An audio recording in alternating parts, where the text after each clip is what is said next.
जय हिंद। महात्मा गांधी की जयंती 2 अक्टूबर को हम लोग अहिंसा दिवस के रूप में मनाते हैं। अहिंसा दिवस के संबंध में अगर बोला जाए तो महात्मा गांधी के अनुसार अहिंसा केवल व्यक्तिगत सद्गुण ही नहीं है, अपितु यह एक सामाजिक सद्गुण भी है। और अगर आप इसको सोच कर देखिए तो सचमुच ये केवल आपको ही जो है शांति नहीं देता है, आपके ही मन को शांति नहीं देता है, बल्कि पूरे समाज को ये शांतिमय स्थिति में लाता है। यानी एक ऐसा सद्गुण है जो केवल आप तक ही सीमित नहीं रहता है, दूसरों तक भी सीमित रहता है। ऐसा भी नहीं, यह चारों ओर है। सामाजिक अगर जो है समाज के नियमन, लोगों के जो है आपसी व्यवहार में जो है अहिंसा के प्रकट होने से होता है, तो अहिंसा के इस रूप को जीवन के किसी भी क्षेत्र विशेष में जो है हम लोग आवश्यकता अनुसार इसका उपयोग कर सकते हैं। अहिंसा को मान लिया जाए एक तरह से यह हृदय परिवर्तन का एक साधन है, ऐसा महात्मा गांधी ने कहा था। और अहिंसा के मार्ग पर चलकर ही वो भारत को ब्रिटिश सत्ता से मुक्ति दिलाए। तो महात्मा गांधी के विचारों को अगर हम लोग अपने जीवन में अनुसरण करें तो हम लोग भी बहुत हद तक एक ऐसा जीवन जी सकते हैं जो अपने आप को मनुष्यता में लाने के लिए बहुत बड़ी चीज़ है। हम लोग मानव कहलाने के लिए जो जो गुण चाहिए वो केवल अहिंसा व्रत का, अगर हम लोग सत्य और अहिंसा व्रत का अगर पालन करें तो वो सब गुण हमारे अंदर भी आ सकता है।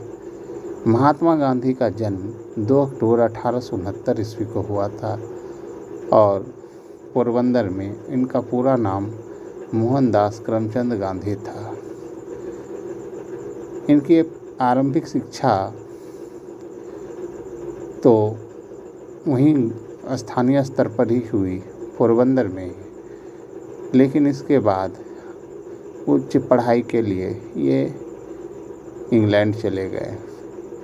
इंग्लैंड में उच्च स्तर की पढ़ाई करके यानी बैरिस्टर बन के ये वापस लौटे।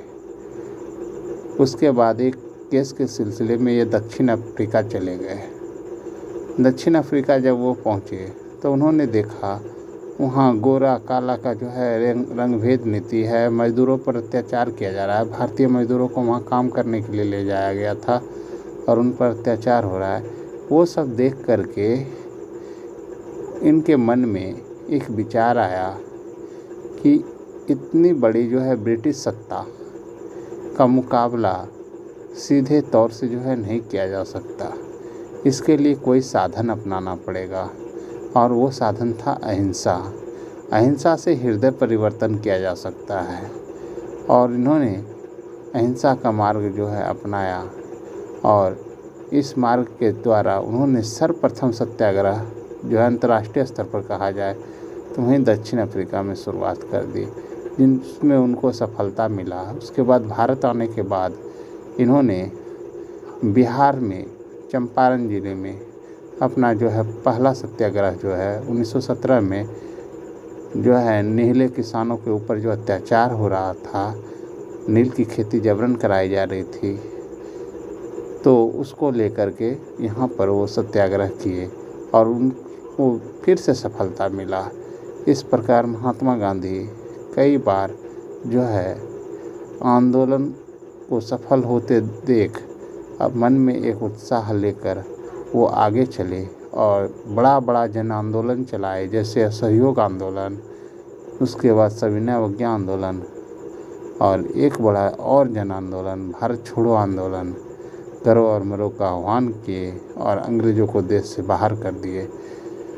तो इन सब में उन्होंने कहीं भी हिंसा का कोई सहारा नहीं लिया। इतना बड़ा कार्य करके वो निकल गए बिना हिंसा का। तो एक तरह से अगर हम लोग मान करके चले तो अहिंसा एक बहुत बड़ी ताकत है जो हर इंसान के अंदर होती है। और अगर यह जो है ताकत प्रत्येक इंसान अगर अपने पास रखे तो ऐसी स्थिति में वो ऊंचाई को प्राप्त कर सकता है।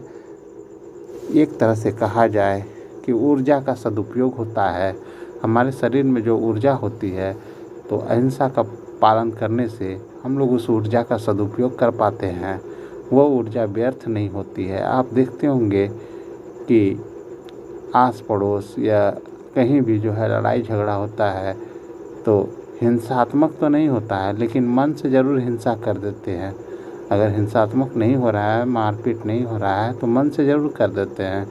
तो किसी के मन को दुख भी पहुंचाना हिंसा है, किसी को तन से दुख पहुंचाना हिंसा है, किसी को कर्म से दुख पहुंचाना हिंसा है। ठीक है, तो इस तरह से किसी को कुछ हम अगर बोलते हैं तो हमारे वचनों से अगर